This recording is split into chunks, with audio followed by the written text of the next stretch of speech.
Hey guys, Jason Rains with RE/MAX Elite Realtors here in Kansas City, coming back at you with another great learning video today, okay? Today we're covering the buying process from start to finish. So if that's something that you've been wondering, if that's questions you have when going to buy a house, make sure to stick around for this video.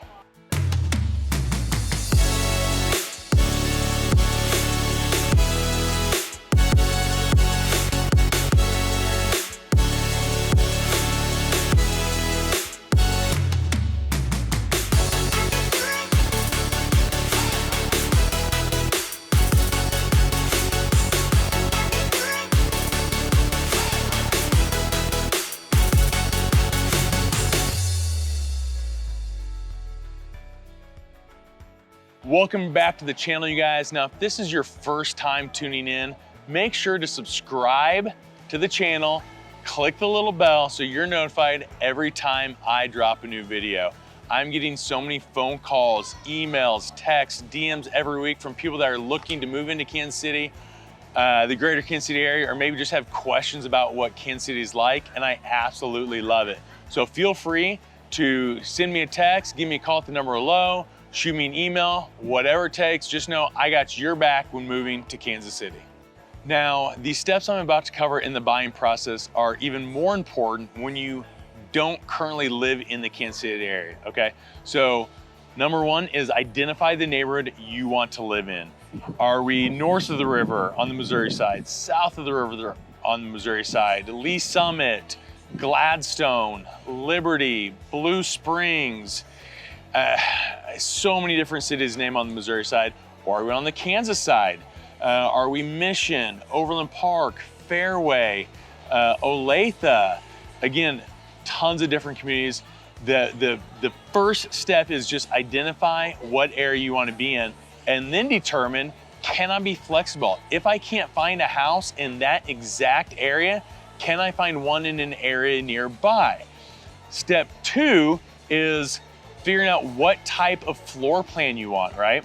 Are we talking about a 2-story, a ranch, something that has a basement? Is it a walkout basement? Does it have to be finished or can it be unfinished? How many bedrooms? How many bathrooms are we looking at? Square footage, how big does the home need to be that you're looking for? And not most importantly, but definitely important, what price point are you trying to stay within?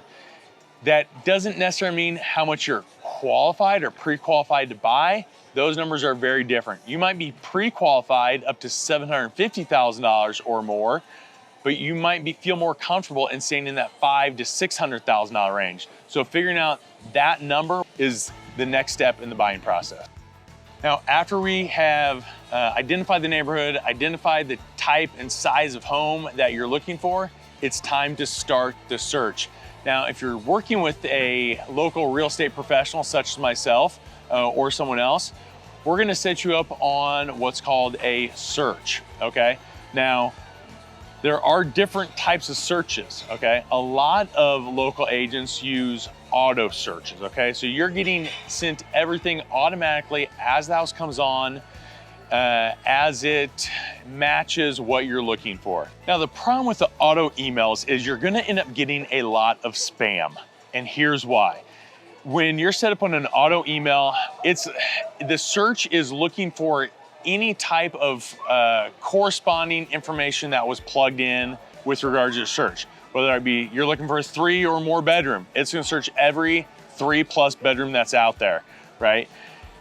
The information though is only as good as the listing agent that put it in, okay? So if they weren't very detailed when they entered the listing, maybe it's not even gonna find the house you're looking for that matches. There's also certain criteria that isn't even searchable. Open floor plan might be important for you or to you, but we can't currently search in the MLS for open floor plans, okay? So you might be missing something that matches what you're looking for by like 98, 99%, and it doesn't get automatically sent to you because something didn't match, even though it was almost right there. So what I like to do, the other type of search or email that you'll receive is a manual search. Every morning I'm looking through what's coming on, what's new in the MLS. Morning, I search again in the afternoon, See those houses that came on midday? And I'm hand selecting the houses that I'm sending to you. And then you can let me know, hey, Jason, I like this or I didn't like this. And it helps me redefine the search criteria even more and really send you those close matches of what you're looking for. The other problem with you searching sites such as Zillow or Realtor.com is they don't have access to what we call pre-MLS or coming soon, okay? So listing agents might put the house that's coming on the market in the next 3, 5, 7, 10, 14 days in the pre-MLS or coming soon section, and you won't see those until the day they go live. Whereas a really good buyer's agent is searching the pre-MLS and sending you those homes ahead of time, because when we send them via our MLS, you can actually see them, whereas you can't find them on your own. Now, the next step in the buying process is once we've identified some houses that you want to go see is we have to get there quickly. I've already talked about in other videos how the market's super fast. These houses are going in an average of 2 days. If you're out of town, we don't have time to wait for you to come in town to see the house, okay? So that brings us to virtual showings, all right?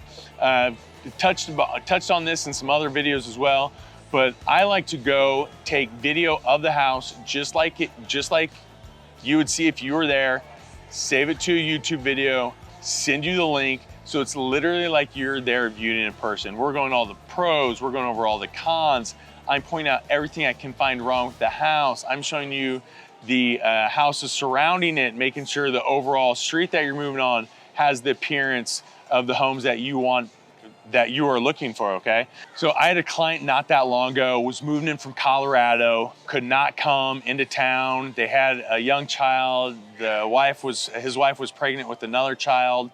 They just couldn't physically be in Kansas City to view the houses. So I viewed the homes via YouTube video, just like I was talking about.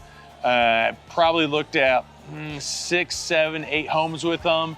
I think his cousin showed up to one of the houses, so he kind of got a feel for that one, but we did not end up offering on that home. So that was kind of a moot point. But showed the videos, he found one we liked. We got it under contract, actually below list price. And the first time he and his family saw the house was literally on closing day.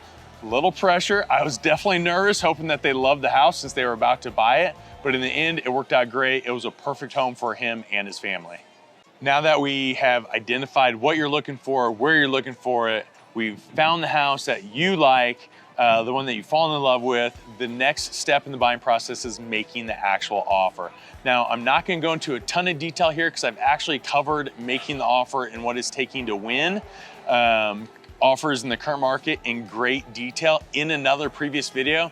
So make sure to go back a couple weeks, find that video, what it's taking to win in the current market, and watch that video. I will say that it all starts with great communication between the buyer's agent and the listing agent.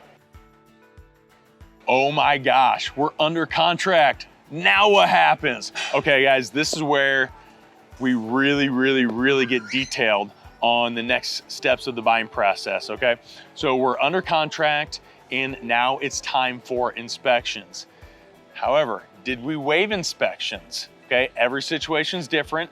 I think it's important to always at least do a home inspection, whether it be prior to placing the offer or once we're under contract. If we waived inspections, right when you get in the house, do your inspections. Let's make sure that the seller didn't lie about something on their seller's disclosure, leave something off that was a material defect that they knew about but didn't want us to know about.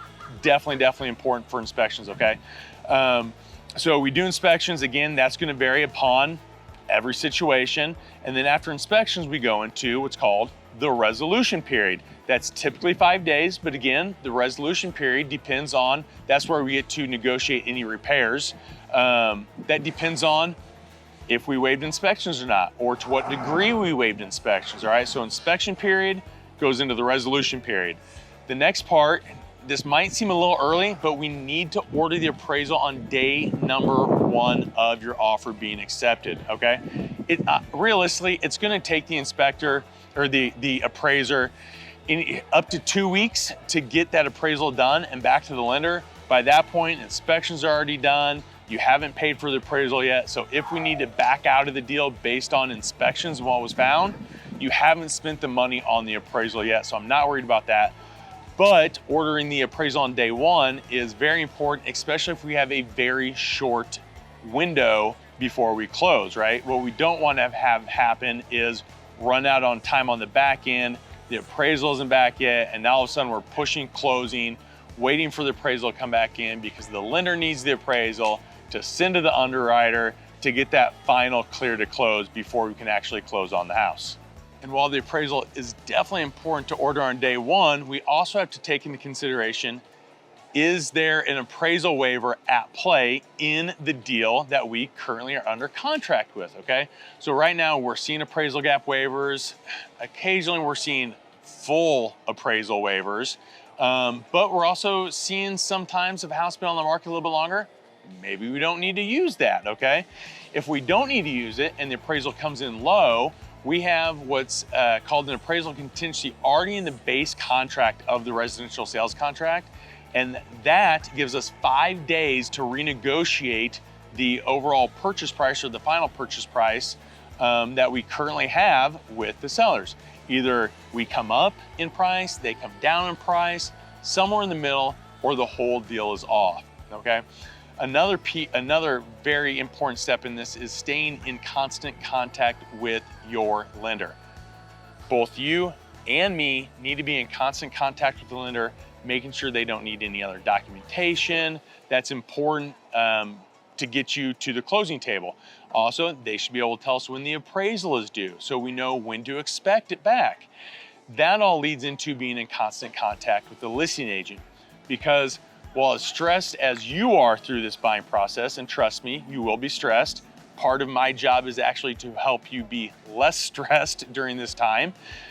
The listing agent is also stressed and the seller is also stressed. So by the buyer's agent, myself, staying in constant contact with the listing agent, it just helps the entire process be more smooth, helps everyone relax. And then if we do hit a hiccup, who knows what that might be? Again, it's always different.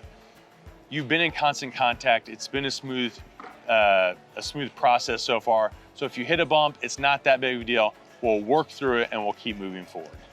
Once we've got through all these different steps that I've already covered and we have the appraisal back, the lender has everything that they need, they're gonna send it to the underwriter to get that all important clear to close.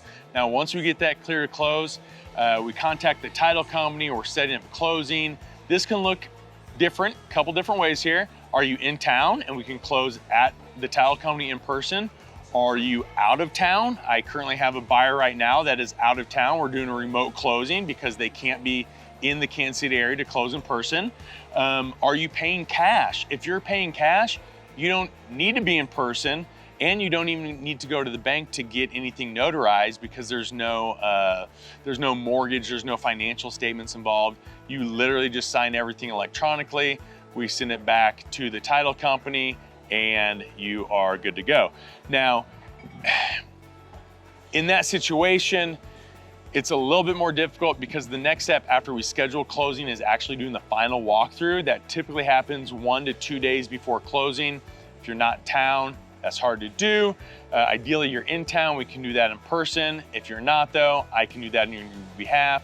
Really what we're doing during that final walkthrough is we're making sure that home is in the same condition as it was the last time we viewed the home. Whether that was, doing some measurements throughout the process, trying to figure out what furniture was gonna fit, or maybe it was during the inspection. Whatever it was, we're making sure that when the sellers moved out, they A, didn't damage the property, and B, they left everything in the home that they said they were going to leave in the home. And now we are at the all-important, the one you have been waiting for, closing day. All right, so we've signed all the documents at the title company or online or wherever that process looks, and the money has transferred from you to the seller. The house is now yours. But hold up, when you get possession? Well, depending on what was in the offer, was there delayed possession, was there rent back or lease back? Again, every transaction right now looks a little different. If none of that stuff is in play, you get possession when the deal funds. That's it, guys. The house is now yours. Unfortunately, you are now stuck with me forever. No, but in all seriousness, just because the deal is closed doesn't mean that I'm out of the picture, okay? You're in Kansas City now, you own a home, maybe you need a recommendation on a nice restaurant, or maybe your washing machine broke down, or you're trying to install a hot tub, whatever it might be, you need a recommendation for another professional, electrician, a plumber, anything. I have contacts in all different fields, and I want you to reach out to me for years to come after you buy a home, so I can always be here to help you. And that's it, you guys. That is the steps of the buying process. Now, if you have questions or about anything we covered today, or you thought about a question about something else that was spurred, make sure to drop a comment below, ask your question. I would love to answer it in the comments. And hey, you never know, I might even do another video in the future based off your questions. So drop the questions below, and just remember, when you're moving to Kansas City, I got your back. So call me, text me, use the info below to reach out to me however you want to, and I can't wait to help you in the future.